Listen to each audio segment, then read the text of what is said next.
you're watching this video, you're probably searching for effective ways to earn more money or to start a business.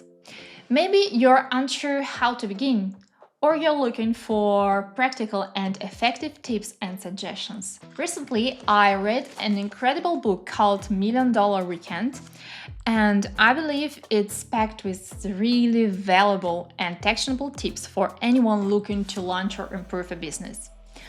I've read plenty of business books, and I already run 2 businesses, but this book truly inspired me to embark on a new journey, this time in the digital world. So, in this video, I'm going to share with you my 6 favorite lessons from this wonderful book. And the first lesson is set rejection goals. Yes, you heard that's right. Rejection goals. Let me start first with a quote from the author's father. Love rejections. Collect them like treasures. Set rejection goals. I shoot 100 rejections each week because if you work that hard to get so many no's, in them you will find a few yeses too. So this was a very difficult mindset for me to be accepted because accepting rejection has always been the biggest or one of the biggest struggles for me. I often take a no personally, especially in business, without realizing that this fear was blocking better opportunities for my growth. However, the problem is that the most part of people is afraid to ask. But as the saying goes, no ask, no get. This applies to every part of our life. Think about how many misunderstandings occur because we assume people understand our unspoken thoughts. I've personally experienced this both in my private life and also in my professional and business life. And in business particularly, clear communication is very essential, especially since others don't know you as well as your family might know you or your friends might know you. And honestly, what's the worst thing that can happen if you ask someone to buy your product or service? Even if they say no, does it really change your life? For example, you can also practice asking for things in low-stakes situations, like asking for a discount at a store or something really ridiculous or trivial as a cup of coffee. For example, I tried myself at a coffee shop outside my city because I just couldn't do it where I live, but I tried to ask for a discount for a coffee. The barista gave me a funny look and just said no. But guess what? Nothing about my life changed. And what I find very interesting is that the author encourages us to treat rejections as successes. Make it like a game. Set a weekly goal, like aiming for 100 rejections, and track your progress. The first few will make you feel uncomfortable, but over time you will lose this feeling of discomfort and you will lose this fear of rejection. And eventually you will view them as milestones in your growth. Finally, rejections provide invaluable feedback for your business. Use them as opportunities and ask the customers who said you no questions, like for example, why this product or idea was rejected? Would you recommend other customers? What kind of product would you prefer? What price would you be ready to pay for this kind of product? This insight can help you refine your product, service, or your business, turning rejections into a powerful tool for improvement. The second lesson is learn the now habit, not the how habit. When people decide to start a business or begin something new, they often fall into the trap of thinking they don't know enough about business or product and so on. They start reading tons of books, taking courses, and researching endlessly about the topic. I've made the same mistake so many times, believe me. For example, when I wanted to start my YouTube channel, I thought I had to be perfect right from the start, from the first video, like create flawless videos, know everything about editing, about scripting, about lighting, and so on. But once I actually started, I realized how wrong that mindset was. It's just impossible. So the truth is, you can't learn just by preparing and studying and reading and so on. You might know how much I love learning languages. Well, I can tell you firsthand, it's impossible to become fluent in language just by studying grammar or vocabulary. You need exposure. you have to practice, especially by speaking. That's the only way to really learn a language. And even if in your own native language, there will be no like a point where you can say, I know everything about the language. The same rule applies to business. As the book says, and as I've seen it also from my consulting journey, working with other successful entrepreneurs, what sets successful people apart is that they start first and then learn along the way. They launch their idea, make mistakes, and adapt to every situation, learning from these mistakes. The knowledge you gain from taking action is the most valuable. And let's face it, life, just like business, is unpredictable. You can't possibly know in advance every single skill or piece of information you will need for every situation, for every period of your life. So, here is the most important takeaway from these lessons. Don't wait until you feel ready. Don't be afraid to act. Instead, be afraid of living a life that feels like a resume instead of an adventure. Focus on being a starter, an experimenter, and a lifelong learner. The third lesson is focus on your freedom number. So, to achieve your financial and psychological freedom, the first step is to define your freedom number. So, what is the main problem? Most people are so fixated on reaching their first $1 million that they cannot actually figure out how to earn their first dollar. So, let me explain with an example. Say your ideal monthly expenses, for example, are like this: $1,000 for housing, $1,000 for food and travel, $1,000 for saving. So that means that you will need $3,000 a month to live the life you want at this stage of your life. This number, your freedom number, is attainable and actionable. You can measure it. It helps you focus on what you can do right now. Instead of chasing an abstract $1 million dream, you can concentrate on smaller, more achievable steps, and you can act on them right now. And if you don't have a purpose, you won't commit to anything.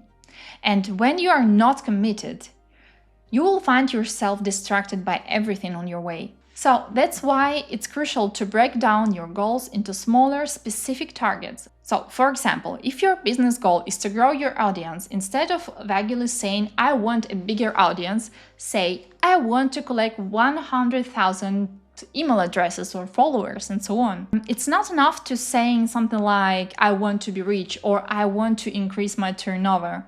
Be precise. I want to increase my turnover by $100,000, $10,000, and so on. I want a 10% growth in turnover with the same costs as this year, and so on. When you have specific, measurable goals, you can build targeted strategies to achieve them. This clarity also allows you to develop the right marketing and business strategies and approaches that are tailored to your needs and to your personal situation. Lesson number 4, customers don't care about your ideas. Customers want solutions. And here's an important point. Don't start a business unless you're sure your idea will help others and that they will be willing to pay for it. And first of all, the price that you want to be paid for your product. Let me quote again the author. Even if you're a great surfer with an amazing board, you will still fail if you don't have a good wave to ride. Your job is not to create demand for something that seems exciting. It's to find exciting demand and satisfy it. So, it's crucial not to build a business without first validating that there are paying customers for your idea. The focus should always be on your customers' needs. So, ask yourself 3 key questions. Who are the customers? What problems do they have? Where can I find them? Personally, I find it really valuable that the author emphasizes these questions.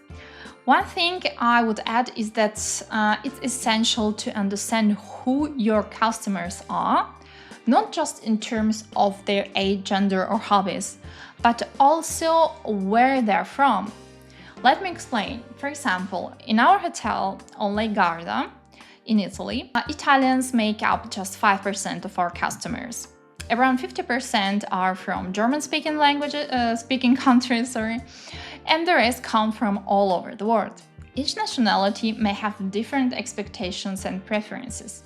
So that's why I would suggest to consider cultural differences as well when you think about your target audience. And to make your idea successful, it's not enough to create something that's just nice to have.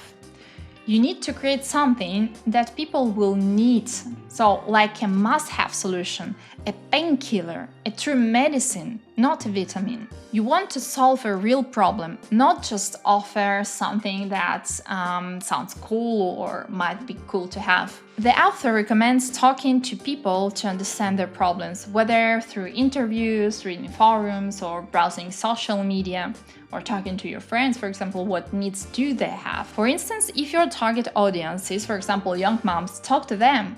Find out what challenges they face daily. Write down the most common issues they deal with and then try to think how you can solve them. Another tip is to look at your own life. What problems or frustrations do you encounter every day? Write also them down. What solutions would make your life easier or better? Would you be willing to pay for these solutions? And many of the best-selling products were actually created because someone wanted to solve their own problems. And now, to create $1 million business, your idea should be worth $1 million. And here's how to think about it. I'll try to explain it shortly how the author means it. For example, if 20 million people in your country are searching for razors on Google Trends, that's a potential market. Let's say you sell a product like a post-shaving cream for $5 or braid oil and something like that. If 20 million people bought it, that's a market worth $100 million. So now you can start thinking about how to implement this idea. The fifth lesson, the law of 100. Before we dive into the rule, let me tell you about an interesting study from the University of Florida. A photography professor split his class into two groups, the quality group and the quantity group. The quality group had to take just one photo, but it had to be perfect in order to get the best mark, the best grade. The quantity group, on the other hand, could take 100 photos. And then, guess who won? The quantity group. They had more opportunities to experiment, to learn from their mistakes, and by simply practicing more, they became better over time. So, the author suggests something really valuable. Before you give up on something you've just started, commit to trying it by at least 100 times. By repeating something 100 times, you'll gain mastery over that skill or activity. Let's take again languages as an example.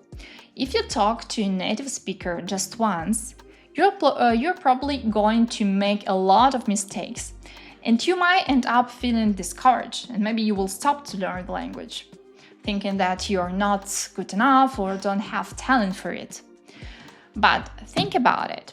If you communicate at least 100 times, you'll notice a huge difference.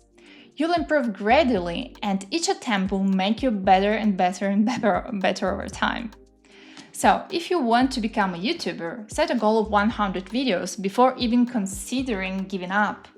Or, for example, if you're trying to sell something, aim to send 100 emails or work for at least 100 days before searching for a new solution or before giving up. The key here is not to focus on how other people react or whether you get immediate results.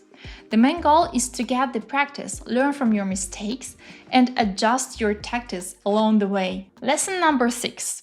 You never know what marketing strategy will work for you. It's important to focus on finding the best marketing strategy for your specific type of business rather than chasing the latest marketing or the latest marketing trend, can we say. To discover what really works for your business, you need to run small experiments. I can definitely speak from experience in the consulting business. Similar companies with nearly identical products can require different marketing strategies to succeed or to get the same goals and the same results. Even though the products may be alike, they're never exactly the same in every single branch. The author hacks this up, saying that it's crucial to set sales goals and track the return on investment for every marketing strategy or activities you've decided. Remember, investment, in this case, doesn't just mean money, it also includes the time you're putting in. For example, if two marketing strategies give you similar results, but one requires much more time and effort, it's a smarter choice to invest in the one that requires less time, so it's more efficient. Also, don't forget to set a time frame for how long you'll test a particular marketing strategy. You can't always expect enough data from just a couple of weeks of testing, so you need to take more time, but you don't need to exaggerate with this time period, with your deadlines.